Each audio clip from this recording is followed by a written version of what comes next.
Hello friends, welcome to my YouTube channel commerce. This is doctor Karan Parmar. आज के इस video में हम बात करेंगे कॉमर्स रिलेटेड कुछ ऐसे वर्ड्स के बारे में जो स्टूडेंट्स कहीं ना कहीं देखते हैं, पढ़ते हैं, लेकिन उनका वर्ड का जो मीनिंग है वो क्लियर नहीं हो पाता है। ओके, तो आज के इस वीडियो में हम देखेंगे कुछ ऐसे वर्ड्स जो हमने सुने तो है लेकिन उनका जो मीनिंग है वो क्लियर नहीं है। ओके, तो बने रहिए इस वीडियो के साथ, आपको ज़रूर कुछ ना कुछ नया जानने को मिलेगा। 17 ऐसे वर्ड आज हम देखेंगे जो कॉमर्स में या तो हमारे जनरल लाइफ में हमने कहीं ना कहीं सुने हैं या तो देखे हैं। तो फर्स्ट वर्ड इज़ अबेडमेंट। अबेडमेंट का जो मीनिंग है वो अमेंडमेंट से अलग रहेगा। अमेंडमेंट जो है वो हमने कहाँ पे सुना है, like companies amendment act. Okay, कुछ भी प्रोविज़न या एक्ट जो है वो चेंज करते हैं तो अमेंडमेंट वर्ड यूज़ करते हैं, लेकिन यहाँ पे जो वर्ड हम बात कर रहे हैं वो है अबेडमेंट। अबेडमेंट का डिक्शनरी मीनिंग क्या होगा? टू रिड्यूस और remove something.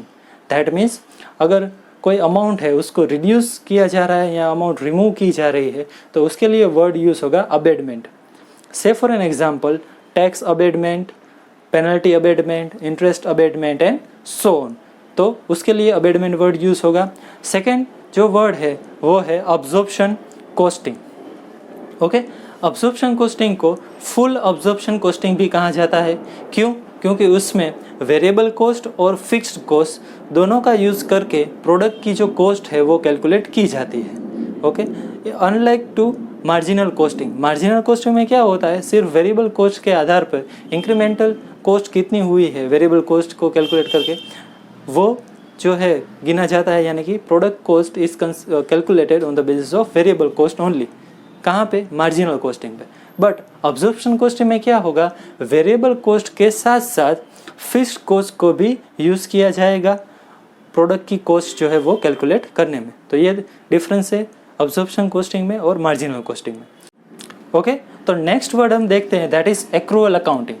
Okay, we have two types of basis of accounts. अगर हम एक्रूअल बेसिस पे अकाउंटिंग करना चाहे तो वहाँ पे कर सकते हैं, एक्रूअल बेसिस में अकाउंट्स हमारे मेंटेन कर सकते हैं, या तो फिर कैश बेसिस में हमारे अकाउंट्स जो है मेंटेन कर सकते हैं।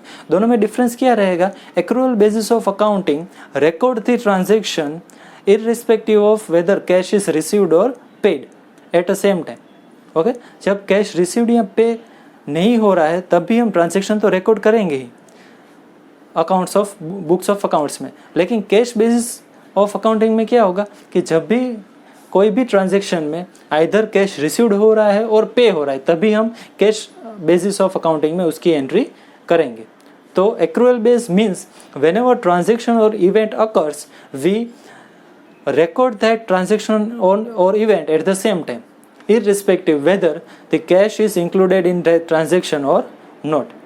कैश अभी पे हो रहा है या नहीं हो रहा है, कैश अभी रिसीव्ड हो रहा है या नहीं हो रहा है, उसको नहीं देखना है, हमें ट्रांजैक्शन ही रिकॉर्ड करना है। कहाँ पे? Accrual basis of accounting. तो एक्रूअल बेसिस और कैश बेसिस में ये डिफरेंस रहेगा।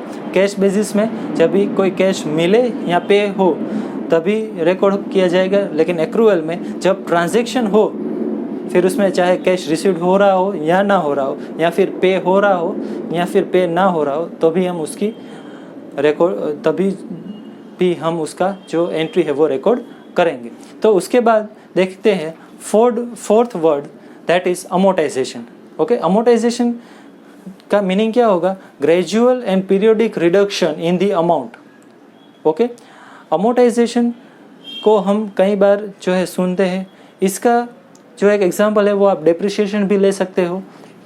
जितनी भी असेट्स रहेंगी उनमें कंपनी जो है ईयर बाय ईयर थोड़ा थोड़ा डेप्रिसिएशन जो है वो राइट ऑफ करती जाती है। तो depreciation is also amortization. Why? Because it is a gradual and periodical reduction in the amount of assets. We write off the assets in the form of depreciation.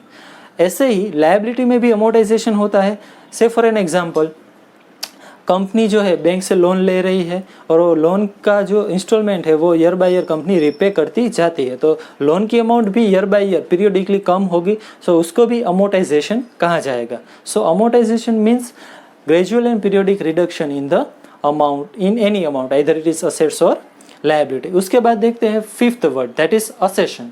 Okay, accession जो है वो audit असेशन ऐसे use होता है commerce में। Audit असेशन का मीनिंग क्या है और असेशन का हम डिक्शनरी मीनिंग देखें तो वो क्या है कि टू से समथिंग विथ कॉन्फिडेंस, ये असेशन का डिक्शनरी मीनिंग है।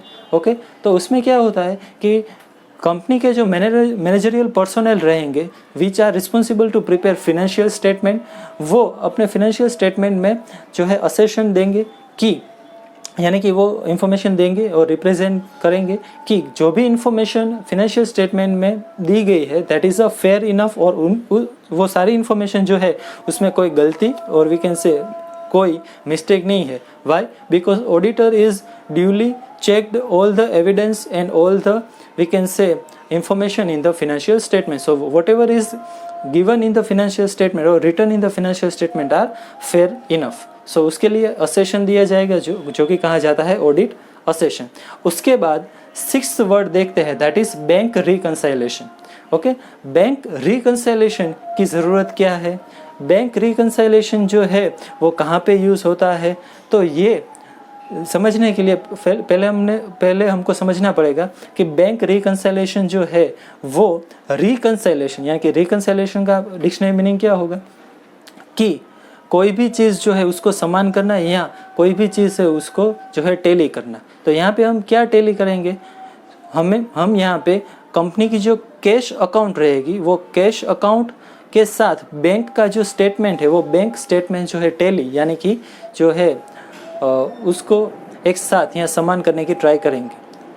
जो भी कैश अकाउंट रहेगा उसमें जो अमाउंट रहेगी वो बैंक स्टेटमेंट में अमाउंट रहेगी, वो दोनों में डिफरेंस रहेगा। Okay, there is difference between cash account of the company and bank statement. तो कंपनी ये बैंक रिकंसाइलेशन के द्वारा जानना चाहती है कि why and whether there is a difference between the cash account and bank statement. So कौन कौन सी एंट्रीज रहेगी जिसके लिए और जिनके बदौलत cash account and bank account की जो एंट्रीज है उसमें डिफरेंस आ रहा है, यानी कि उनके बैलेंस में जो है डिफरेंस आ रहा है। तो उनके बेसिस पे बैंक रिकंसाइलेशन स्टेटमेंट प्रिपेयर करके कंपनी देखती है कि इन चीज़ों की वजह से या फिर इन सारी एंट्रीज की वजह से जो है डिफरेंस आ रहा है, तो वो टेली करती है बैंक रिकंसाइलेशन के अलावा। सो उसके बाद हम 7th वर्ड देखते हैं। तो 7th word is bid and asked. Okay, bid and ask generally it is used in the security market.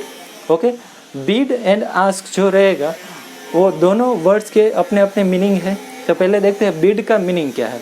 Bid का मीनिंग ये होगा कि कोई परचेसर यानी कि सिक्योरिटी परचेसर हाईएस्ट प्राइस कितनी पे कर सकता है उसको बिड कह सकते हैं। तो इंग्लिश में हम उसको कहेंगे द बीडर और we can say the purchaser wants to pay maximum price for any security then it is known as bid. और आस्क का मीनिंग क्या होगा कि सेलर अपनी जो सिक्योरिटी सेल करेगा, सिक्योरिटी के पर्सपेक्टिव में मैं कह रहा हूँ कि जब कोई सिक्योरिटी अपनी सेल करना चाहता है तो वो सेलर मिनिमम कितनी प्राइस जो है वो एक्सपेक्ट कर रहा है, तो उसको कहा जाएगा ask price. Okay, minimum price which seller wants against its security, sell करने के लिए मिनिमम प्राइस कितनी रखेगा तो उसको आस्क प्राइस कहा जाएगा। Okay, so there is minimum price by the seller कि वो उतनी प्राइस तो लेगा ही सिक्योरिटी से, उससे कम में वो सेल करने के लिए राज़ी नहीं है, तो वो आस्क प्राइस कहा जाएगा। और बिड मीन्स मैक्सिमम प्राइस जो परचेजर पे करने के लिए तैयार है, उससे ज़्यादा परचेजर जो है पे करने के लिए तैयार नहीं है तो उसको बिड प्राइस कहा जाएगा। और अब इसको एक एग्जांपल के द्वारा समझते हैं। से फॉर एन एग्जांपल कोई एक सिक्योरिटी का सेलर है, वो अपनी सिक्योरिटी 100 रुपीज़ में सेल करना चाहता है। Okay, so 100 rupees is the minimum price which seller wants, यानी कि सेलर 100 रुपीज़ जो है वो 100 रुपीज़ में वो सेल करना चाहता है, तो वो कहलाई जाएगी ask price, that is ask price is 100 rupees. But buyer जो है ऑन अदर हैंड वो particular security, that security 90 rupees में परचेस करना चाहता है। ओके, 90 रुपीज़ में वो सिक्योरिटी परचेस करना चाहता है, तो वो सेलर जो आस्क प्राइस 100 रुपीज़ है उसके सामने बायर की बिड प्राइस कितनी रहेगी 90 rupees. Understand? So ask price is 100, bid price is 90 rupees, so difference between this two is 10 rupees. So ये जो डिफरेंस रहेगा उसको कहा जाएगा स्प्रेड।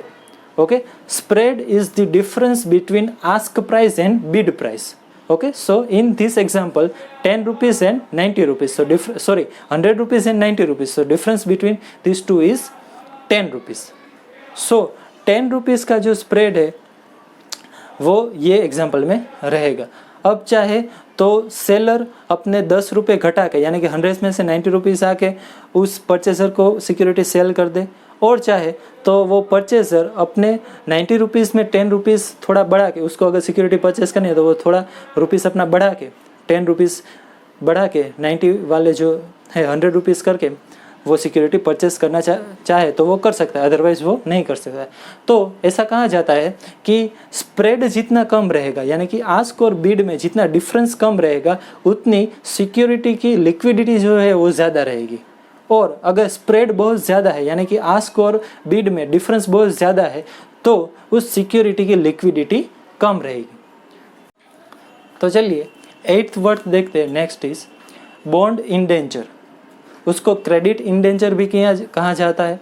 ये इंडेंचर जो है उसको आप हिंदी में करार भी कह सकते हो. ओके, जब भी बॉन्ड कोई परचेस करता है तो बॉन्ड के साथ एक एडिशनल एग्रीमेंट रहेगा जो बॉन्ड की कौन सी लिमिटेशंस है, बॉन्ड में कौन कौन सी डिटेल इंक्लूड की गई है, वो सारी इंफॉर्मेशन देगा. तो उसको कहा जाएगा बॉन्ड इंडेंचर. ओके, जो बॉन्ड के साथ एक एडिशनल एग्रीमेंट के रूप में आता है. तो it is known as bond indenture. Bond indenture में एडिशनल डिटेल्स रहेगी like maturity date, payment of interest, यानी कि इंटरेस्ट कब पे होगा, calculation of method of interest, then convertibility, callability and so on. ये सारी इंफॉर्मेशन बॉन्ड इंडेंचर में रहेगी. Okay, so bond indenture is an additional agreement done at a time of bond issues. Okay, then after 9th point is cafeteria plan. Cafeteria plan is also considered as the employees benefit plan.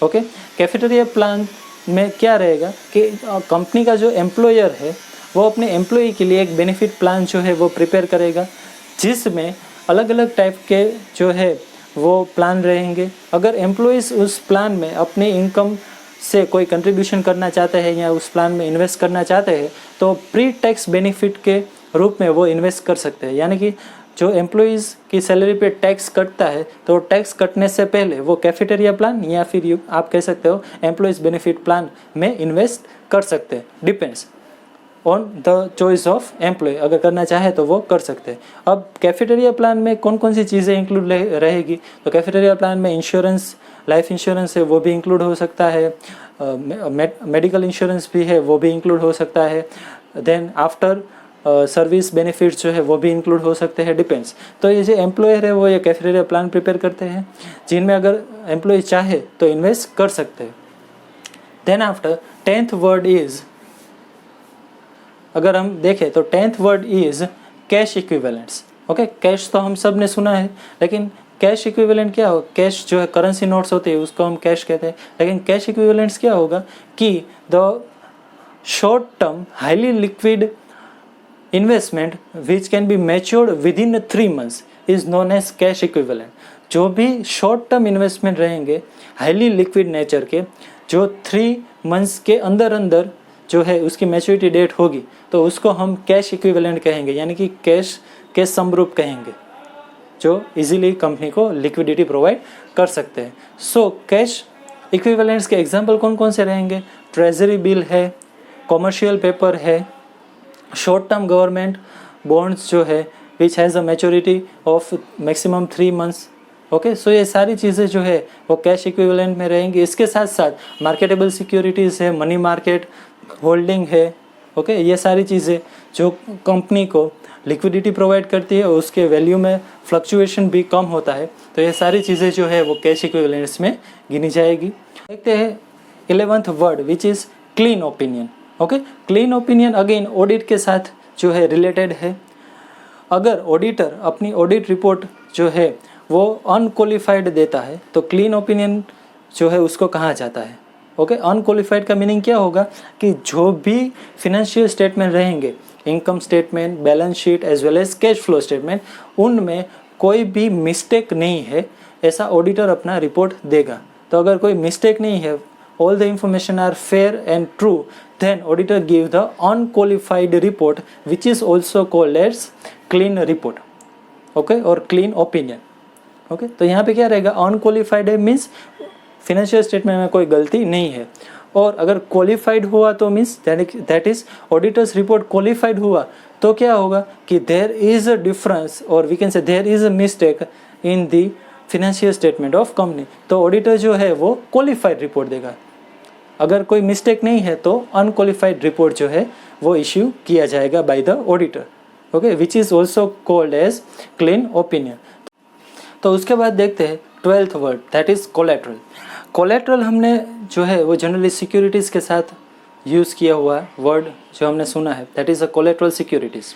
उसमें क्या होता है कि कोई भी borrower यानी कि कोई भी अगर लोन ले रहा है तो जो लोन लेने वाला आदमी है वो अपनी कोई असेट्स जो है वो गिरवी रखता है सामने लोन लेने के लिए, ओके। सो लेंडर जो होता है उसके पास अपनी कोई असेट्स अगर हम गिरवी रखते हैं to take a loan, then it is called as collateral, okay, so we put our assets as a collateral security with the loan giver, okay, उसके पास हम रखेंगे। जनरली ये वर्ड यहाँ पे यूज़ होता है कोलेट्रल सिक्योरिटीज़, अपनी असेट्स दूसरे के पास रखते हैं as a security for taking a loan.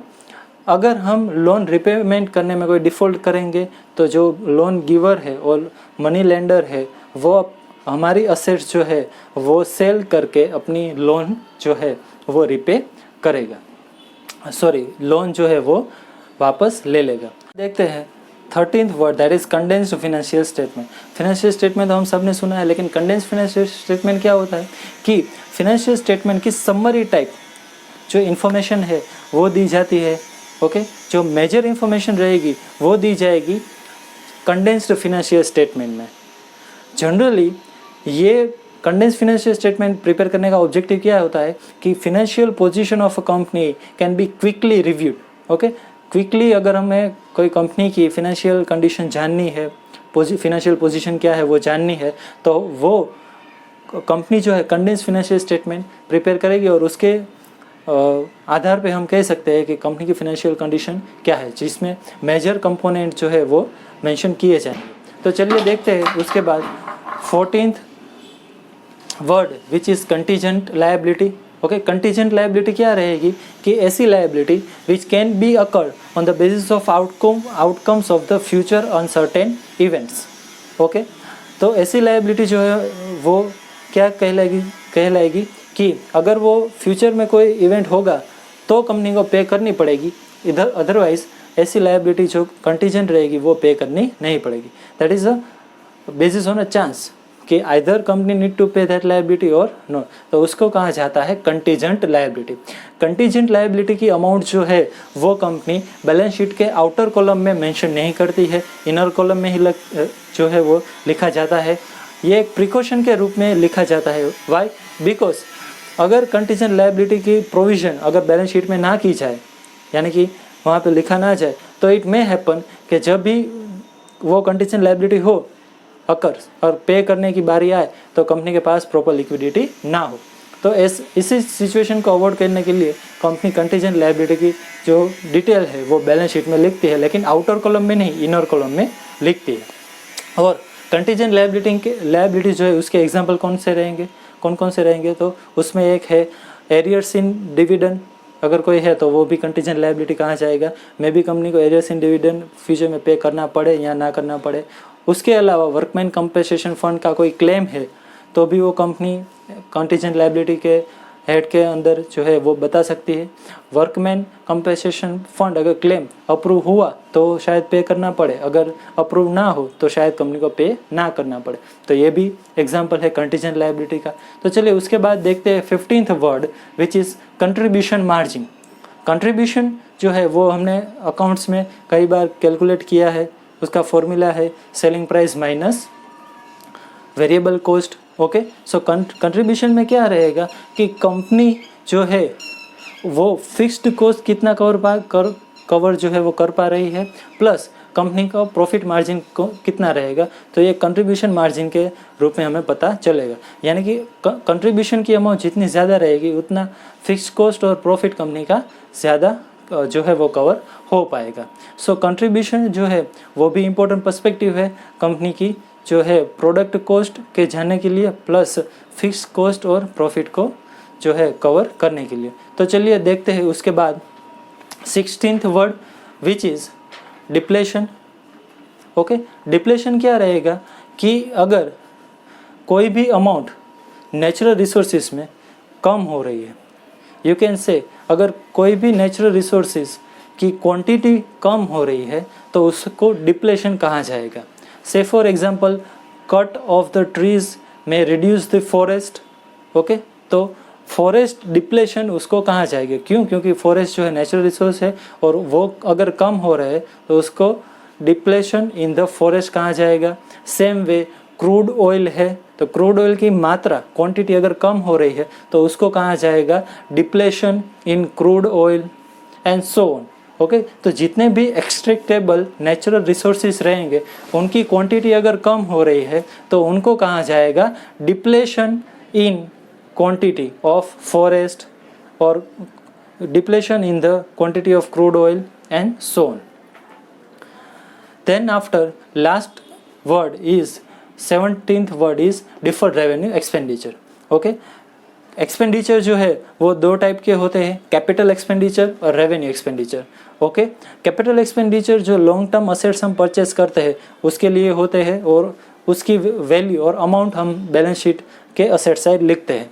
Where as revenue expenditure जो होते हैं वो शॉर्ट टर्म के लिए होते हैं। जनरली वो 1 ईयर, उसका बेनिफिट जो है रेवेन्यू एक्सपेंडिचर का वो 1 ईयर या 1 ईयर से कम टाइम के लिए कंपनी को मिलता है, तो उसको हम P&L या इनकम स्टेटमेंट की डेबिट साइड लिखते हैं।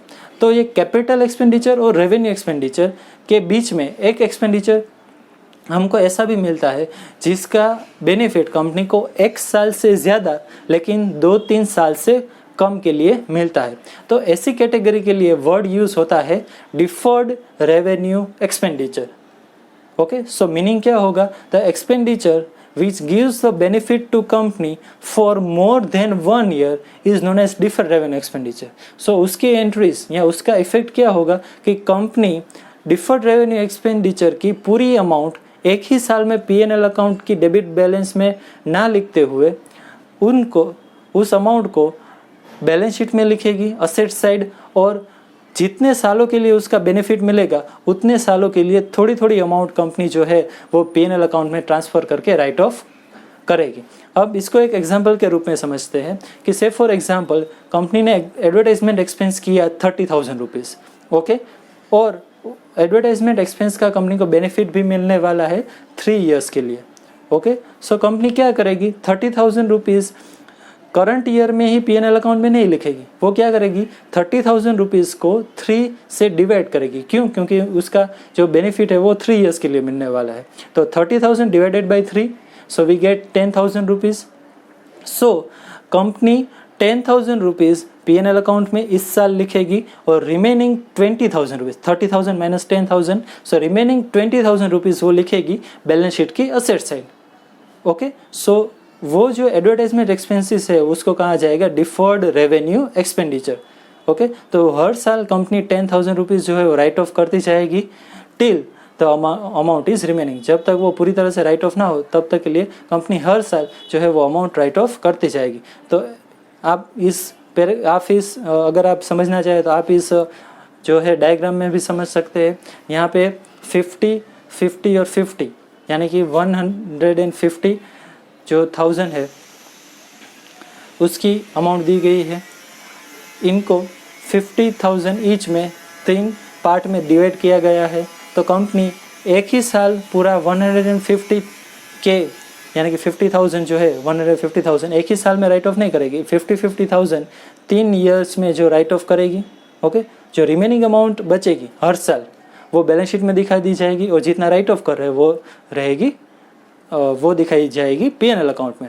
अंडरस्टैंड? तो उसे कहा जाता है डिफर्ड रेवेन्यू एक्सपेंडिचर। ओके, तो hope you will enjoy this video and understand the whole words. Okay, तो चलिए मिलते हैं नेक्स्ट वीडियो में। तब तक के लिए इस चैनल को अगर आपने सब्सक्राइब नहीं किया तो सब्सक्राइब करना, इस वीडियो को शेयर करना, ये वीडियो पसंद आए तो लाइक करना। ओके, तो चलिए मिलते हैं नेक्स्ट वीडियो में, तब तक के लिए गुड बाय।